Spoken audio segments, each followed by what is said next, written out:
शहर में ये अफवाहें गरम है कि आपको यरगमाल बना रखा था। छोटा मुंह बड़ी बात। लोग तो ये भी कह रहे हैं आपको शामिर आदम ने खुद छोड़ दिया। क्या ये सच है? अगर है तो फिर तो खतरे की बात है। क्यों? इतने सारे हथियार हैं, इतने लोग हैं, तुम सब हमारी हिफाजत में हो और नौरोज आदम हमारे पास है। इसमें खतरे वाली क्या बात है? इतने सारे हथियार, इतने लोग, प्रोटेक्शन और नौरोज आदम के कैद में होने के बावजूद चंद मामूली अफराद जिन्हें आम फहम जुबान में कीड़े कहते हैं आपको यरगमाल बना गए। ये खतरे की बात है। फिर उसके बाद मौका होते हुए भी शामिर आदम ने आपको नहीं मारा। ये ना समझ में आने वाली बात है। अना बीवी, पैसे पूरे हैं। तुम लोग जा सकते हो। जी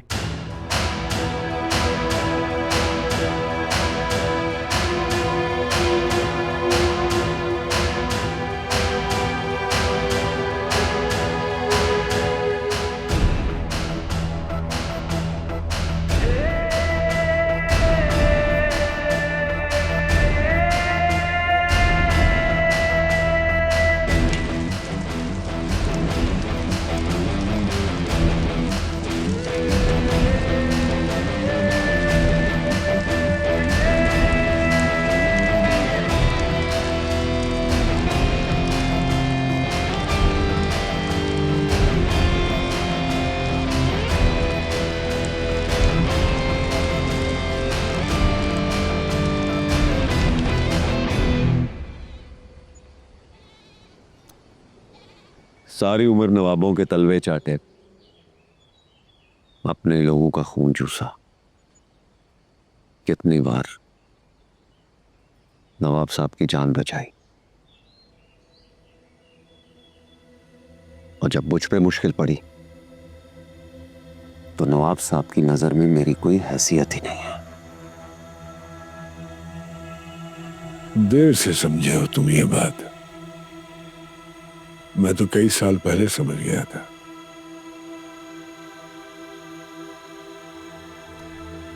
मेरा तुम्हारे बेटे के साथ कोई ताल्लुक नहीं, लेकिन फिर भी उसने मेरी जिंदगी बख्शी। मैं तुम्हारे बेटे का कर्जदार हूं, तुम्हारा। मेरे कर्जदार मुझे आप कहकर बुलाते हैं, तुम नहीं।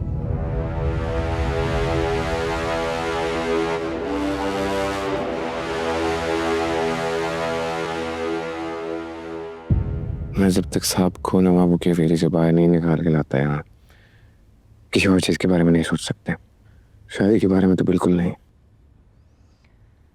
देखो शामिर, मैं, साहिब और तुम्हारा चचा, हम शुरू से ही चाहते थे कि तुम्हारी शादी मदीहा से हो जाए, लेकिन खैर अब इन हालात में तो ये शादी मुझे भी समझ में नहीं आ रही है।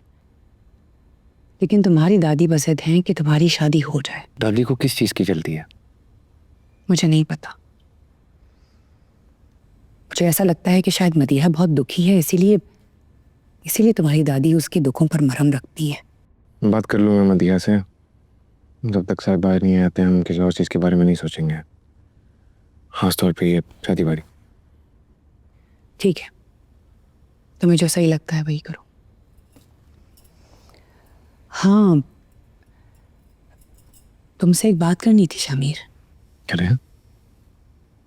तुम अब भी नवाब की बेटी से मोहब्बत करते हो? करता था। तुम्हें तो गोली मार देनी चाहिए थी उसे।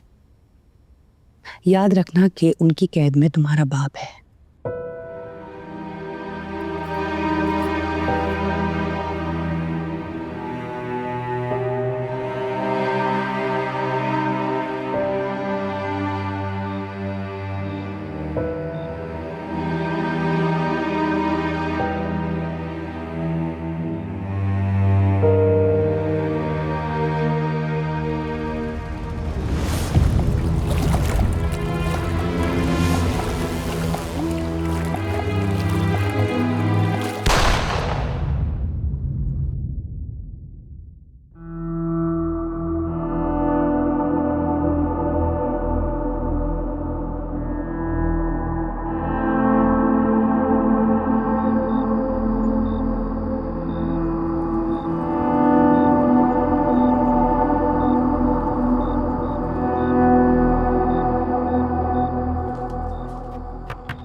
शामिर साहब आपको बाहर बुला रहे हैं।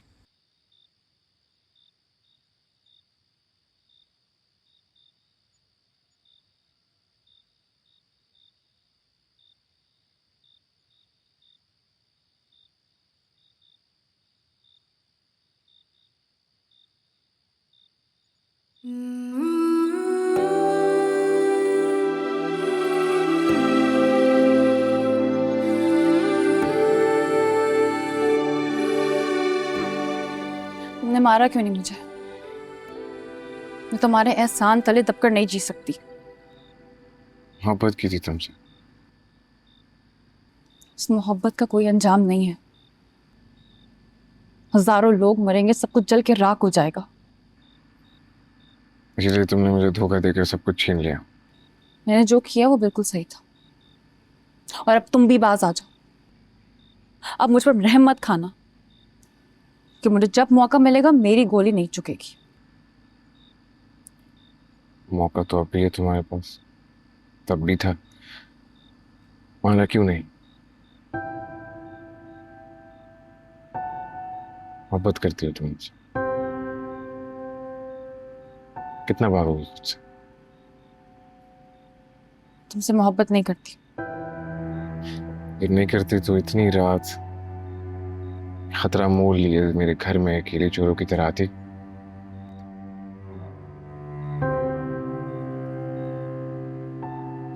और ये जानते हुए भी कि मैं तुम्हें जितना चाहूं नुकसान पहुंचा सकता। तुम मुझे नुकसान नहीं पहुंचाओगे? नहीं, कभी भी नहीं। मैं तुम्हें कभी नुकसान नहीं पहुंचाऊंगा। और अगली बार अगर मौका मिले तो इसी तरह छोड़ दूं।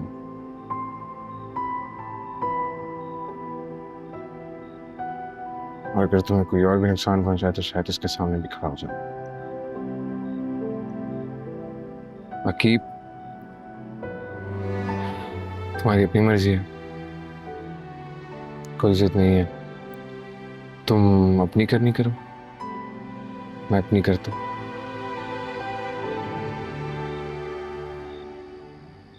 जा सकती हो तुम। यहाँ जाने के लिए नहीं आई।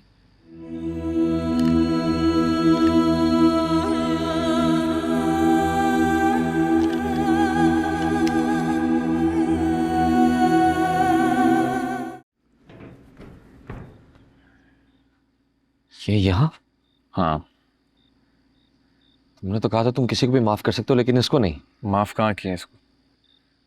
ऐसी सजा दी है कि जिंदगी भर हमें साथ गुजारनी पड़ेगी। तुम बाहर देखो, कोई है तो नहीं? मैं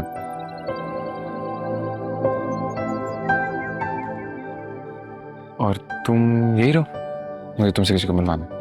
ये उतार दो।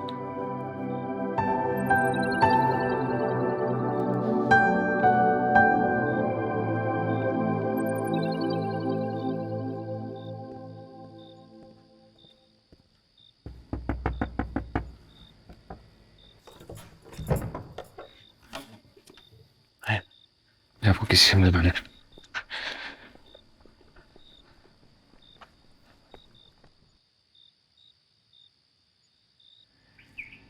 ये अना है, नवाब दिलावेज की बेटी है।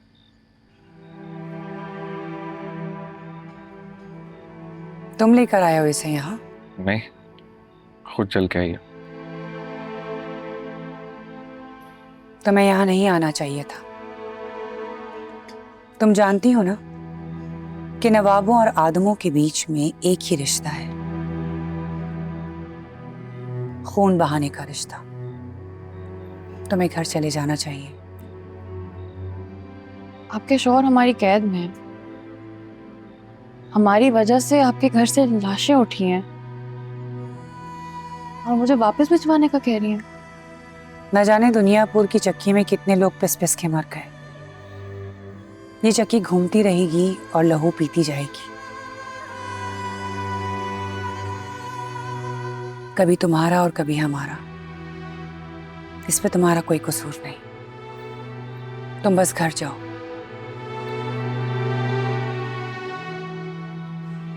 मैंने जो शामिर के साथ किया वो गलत था।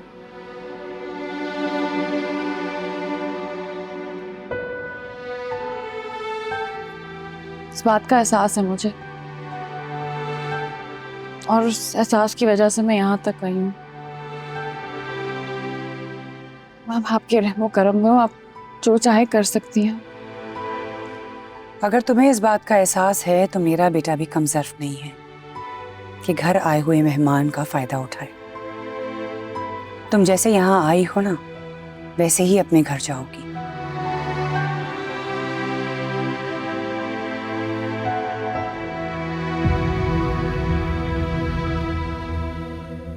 पसंद करते हो इसे?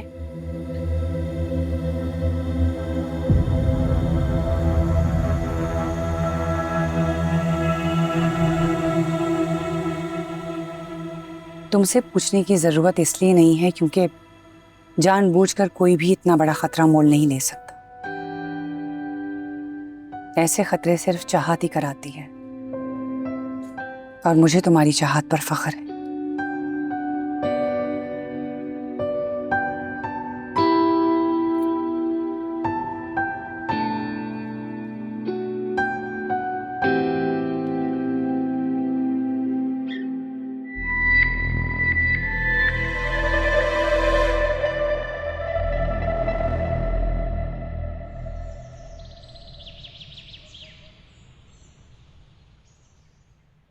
अना, जी।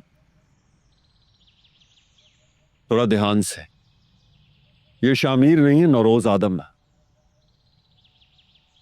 मैं उनका बुरा नहीं चाहती। अब नौरोज आदम अच्छा या बुरा नहीं सोचता। नौरोज आदम की तरह सोचता है। लिहाज, मुरव्वत, ये सब कुछ दफन कर दिया उसने अपने अंदर। अगर तुम उससे अच्छा करने जा रही हो ना, बदले में अच्छाई की उम्मीद मत रखना। आपके मशवरे का शुक्रिया, मगर अब मुझे मसलिहतों के सहारे जिंदगी नहीं गुजारनी। ठीक, जैसे तुम्हारी मर्जी।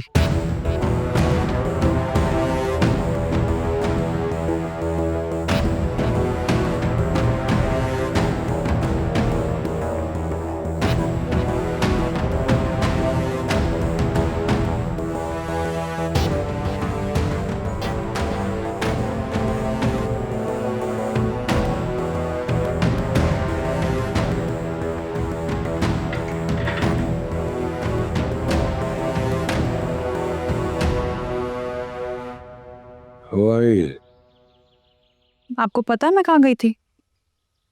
ये तुमसे आप कब से हो गया? मैंने आपको रिहा करने का सोचा। तुम्हारा बाप गर्दन उड़ा देगा तुम्हारी। मुझे परवाह नहीं है, जो होगा देखा जाएगा। एक एहसान तुम कर रही हो मुझ पर, तो एक मैं भी कर देता हूँ। कैसा एहसान? अपनी माँ का चेहरा याद है तुम्हें? नहीं। जानती हो किसने कत्ल किया उसे? तुम्हारे बाप ने। खौफ है हवाओं में, इस शजर की छाँव में, डर में है छुपी हुई दिलनशी की ख्वाहिश। रास्ते धुआं धुआं, दिल करे है सौ गुमा, गौर से तू सुन जरा हर सदा में साजिश। ना किसी से वास्ता, ना किसी से राबता, खौफ की हुकूमत है, डर यहाँ का बादशाह।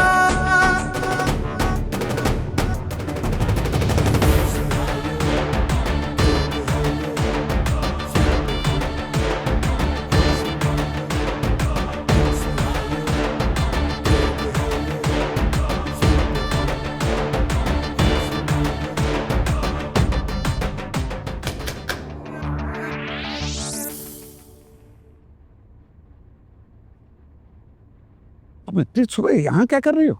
सवाल पूछना था। ऐसा कौन सा सवाल है जो इंतजार नहीं कर सकता? सवाल बहुत पुराना है, जवाब मुझे फौरन चाहिए।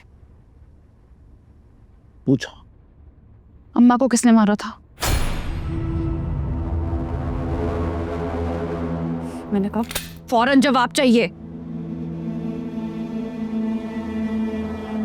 दिल का दौरा पड़ा था। दिल का दौरा पड़ा था या आपने मार दिया था? ये तुम्हें किसने कहा? जिसने भी कहा है, मुझे सच जानना है। मैं जानता हूं कि किसने कहा। जिसने कहा है ना, वो तुम्हारे भाइयों का कातिल है और हमारा कैदी। मैं तुम्हारा सगा बाप हूँ और वो एक कैदी, और तुम्हें मेरी बात पे एतबार नहीं है। मुझे आपकी बात पर यकीन नहीं है। तुम्हें नौरोज की बात पे भी यकीन नहीं करना चाहिए। और अगर तुम्हें मेरी बात की समझ नहीं आ रही है ना, तो मार दो अपने बाप को गोली। मगर ये याद रखना कि वो तुम्हें मेरे खिलाफ इस्तेमाल कर रहा है, और वो इस बात में काफी हद तक कामयाब हो चुका है।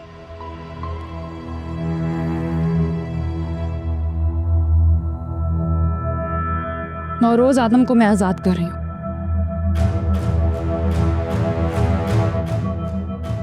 आपकी राय की जरूरत पड़ेगी तो मैं लूंगी। तब तक आप इस कमरे में महदूद रहेंगे।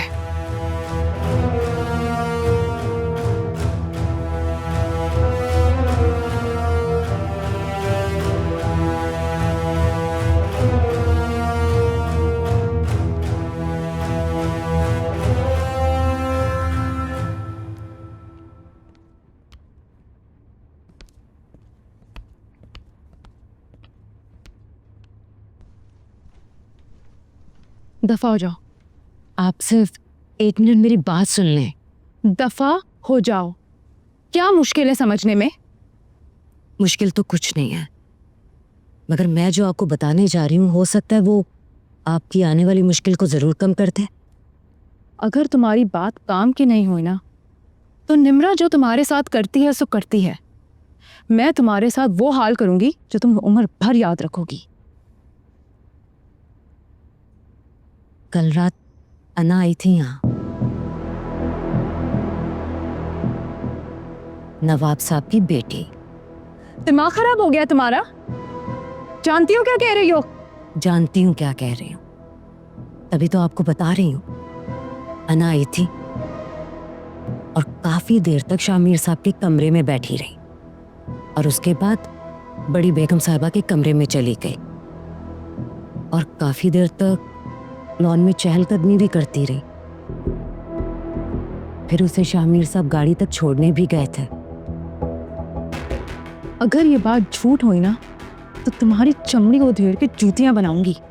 आप मेरी जबान खींच के तलबे में फिट करवा दीजिएगा अगर मेरी बात झूठी निकली तो।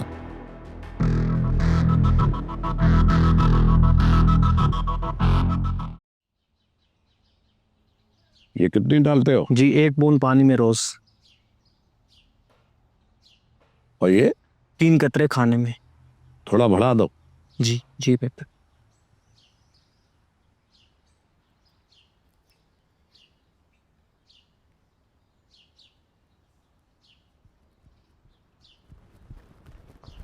सलाम साहब, बेगम साहब का फोन है। कौन सी वाली? तीसरी वाली। वाह भाई वाह, तुम अभी जिंदा हो। आपने तो मुझे कभी अपनी बीवी समझा ही नहीं, मगर मैं एक वफादार बीवी का फर्ज निभा रही हूँ। औरत की याददाश्त तो बड़ी तेज होती है, ये तुम कैसे भूल गई? आखिरी बार तुमने नोट लेकर मुझे मारने के लिए एक बेहतरीन मंसूबा बनाया था, लेकिन अफसोस कि तुम नाकाम रही। मैंने आपको सिर्फ ये बताने के लिए फोन किया कि कल रात आपकी बेटी यहाँ आई थी, सारी रात आदम के बेटे के साथ रही, इज्जत नीलाम कर रही थी, तो मुझसे बर्दाश्त नहीं हुआ। आदम के बेटे ने आपकी बेटी को अपने जाल में फांस लिया है। अना जैसी भी है, मगर है तो मेरी औलाद ना। बस हो सके तो मुझे माफ कर दीजिएगा, मुझे पछतावा है। क्या करें, बच्चे बड़े हो जाते हैं तो बाप की कहां सुनते हैं। मेरे पास तुम्हारे लिए अफसोस के अलावा कुछ नहीं है। एंजॉय।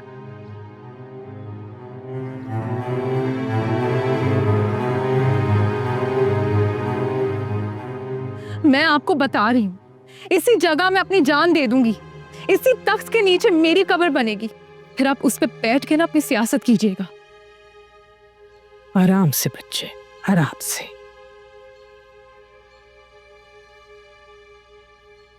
मैं भी जिंदा हूं, कुछ नहीं हो रहा मेरे जीते हुए। आपने बुलाया मुझे? तुमने बताया नहीं? इस घर के फैसले अब तुम करने लगी हो। मैं फैसले लेने लगी हूँ? हाँ, वरना वो लड़की कल रात को इस घर में आती और तुमसे मिलकर चली कैसे जाती? ये शामिर और अना का आपस का मामला है। वो दोनों पसंद करते हैं एक दूसरे को। इस घर में मेरी मर्जी के बगैर कोई किसी से मोहब्बत नहीं करता, खास तौर पर नवाब की बेटी से तो बिल्कुल भी नहीं। नौरोज मेरी मर्जी के खिलाफ कोई फैसला नहीं करता और तुम इन मामलात से दूर रहो।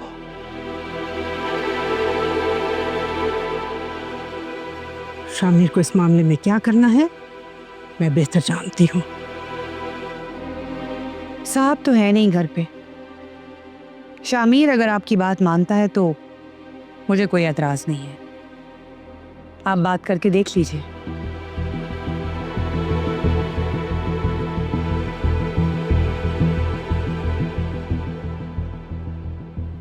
मैं आपको बता रही हूँ, ताई अम्मी के इरादे ना ठीक नहीं है। शामिर जो भी कर रहा है मेरे मशवरे से कर रहा है। जंग और मोहब्बत में जल्दबाजी ठीक नहीं। मैं भी दहाइयों से सब्र कर रही हूँ।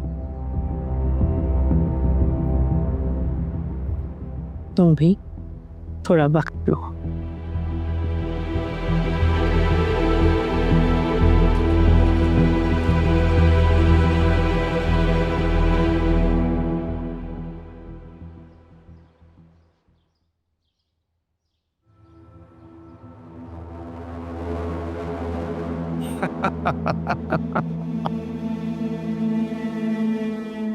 खेल हमेशा तुमने अच्छा खेला है।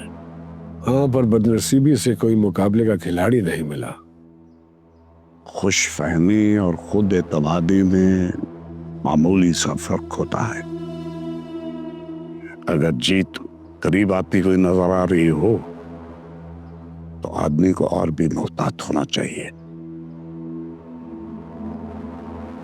क्या पता कि सामने वाले ने कोई चाल बचा के रखी हो।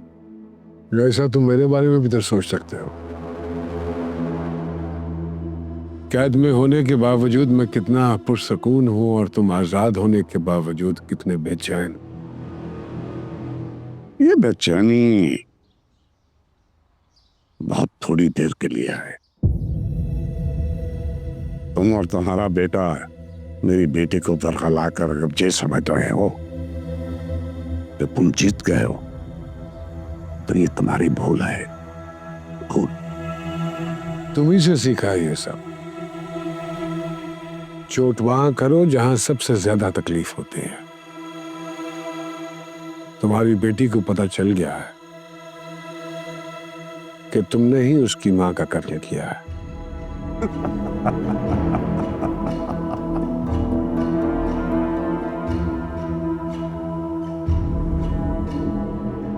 जज्बाती बहुत है मेरी बेटी। ये जो थोड़ी देर का मजा है ना, ज्यादा देर तक तुम इस फायदे का मजा नहीं दे पाओगे।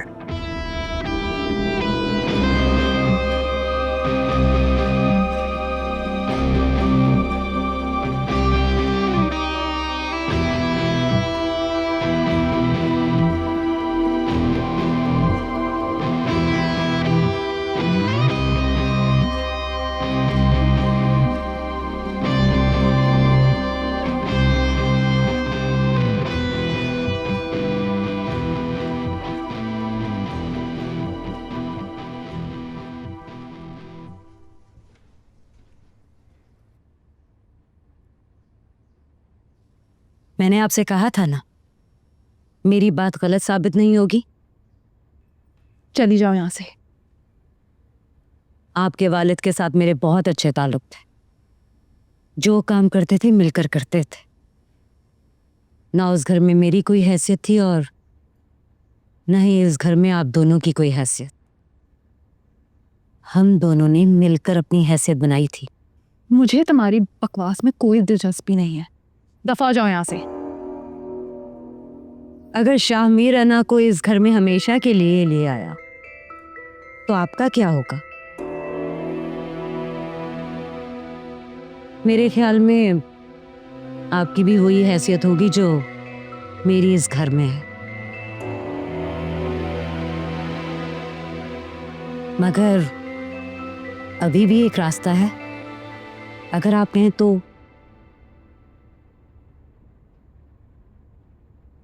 कैसा रास्ता? तुम यहाँ क्या कर रही हो? वो मदिया बीबी ने काम के लिए बुलाया था। काम तुम्हारे लिए ना मैंने बहुत जमा करके रखा है। बावर्ची खाने में चलो, मैं आती हूँ।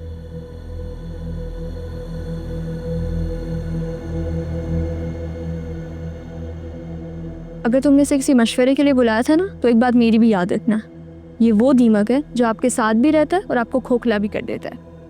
इस घर में सिर्फ एक ही दीमक है और वो है तुम्हारा भाई। पूछो जाके उससे, कल रात को नवाब की बेटी इस हवेली में क्या कर रही थी? अना यहाँ आई थी? जी, यहाँ आई थी और तुम्हारे भाई ने उसे जाने दिया। मेरा बाप मरा है और मैं इस बात को आसानी से जाने नहीं दूंगी।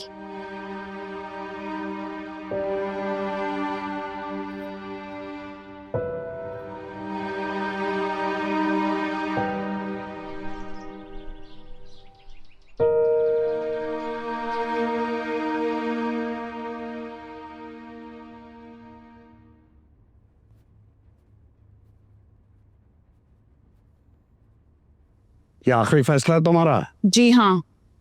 ये जानते हुए भी कि नौरोज आदम के बेटे को छोड़ने के बाद तुम्हारी, मेरी और सारे खानदान की इज्जत खाक में मिल जाएगी, कुछ नहीं बचेगा हमारा। एक ना एक दिन सब कुछ मिट्टी में मिल ही जाएगा। वो दिन अगर मेरे इस फैसले से जल्दी आ सकता है तो जल्दी से ही। दस्तावेज पे लिखवा लो कि नौरोज आदम का बेटा तुम्हें इस्तेमाल कर रहा है। इस्तेमाल तो आपने भी किया था। हाँ। ये तुम नहीं, तुम्हारे दिल के अंदर नौरोज आदम के बेटे की मोहब्बत बोल रही है। चले, किसी ने तो की। पछताओगे।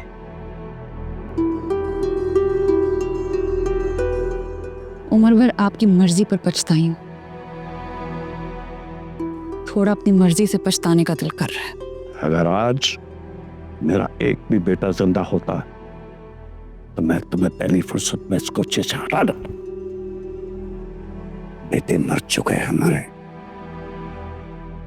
लेकिन तुम्हारा बाप अभी जिंदा है।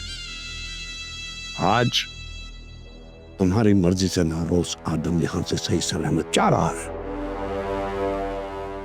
मगर एक दिन जब तुम अपनी मोहब्बत में धोखा खा चुकी होगी और वो लाव लश्कर के साथ तुम्हें मारने के लिए आता है, तो याद रखना हमारे बाप के अलावा तुम्हारे साथ कोई नहीं खड़ा होगा।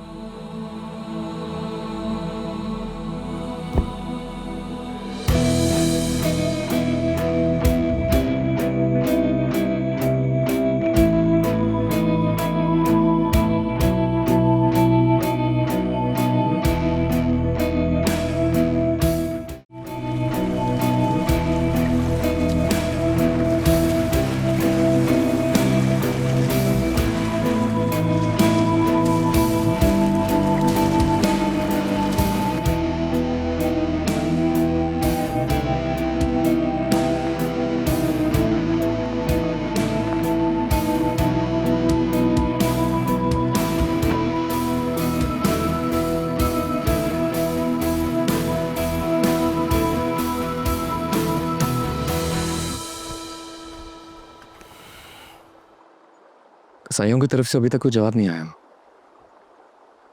अंदर की रिपोर्ट है कि तुम्हें और अना दोनों को मारने का प्लान कर रहे हैं। उनके प्लान करने से क्या होता है?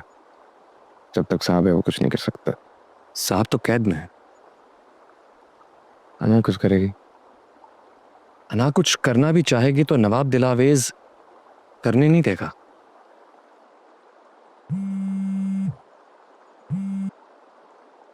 हेलो, अभी? अच्छा, नवाब की हवेली चलना है। अभी दिन दहाड़े? अना ने कहा खुद ही। तुम्हारी गोलियों भरी मोहब्बत के चक्कर में हमारे जैसे गरीब खामखा शहीद होंगे।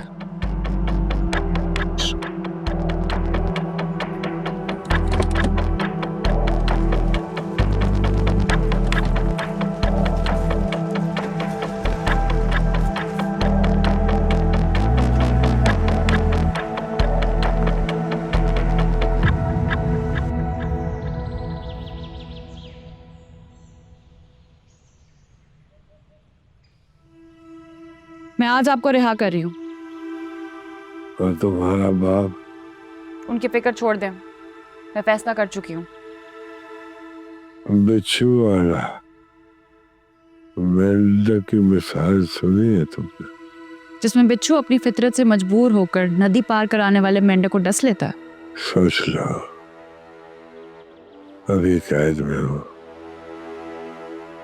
बाहर निकला जो सबसे पहले दुनिया पर छीनूंगा तुमसे। आप डसिए, अपनी खसलत निभाइए, मैं पार कराती हूँ, अपनी खसलत निभाती हूँ। शामिर को फोन कर दिया, वो थोड़ी देर में आपको लेने आ जाएगा। गलत ही कर रही है।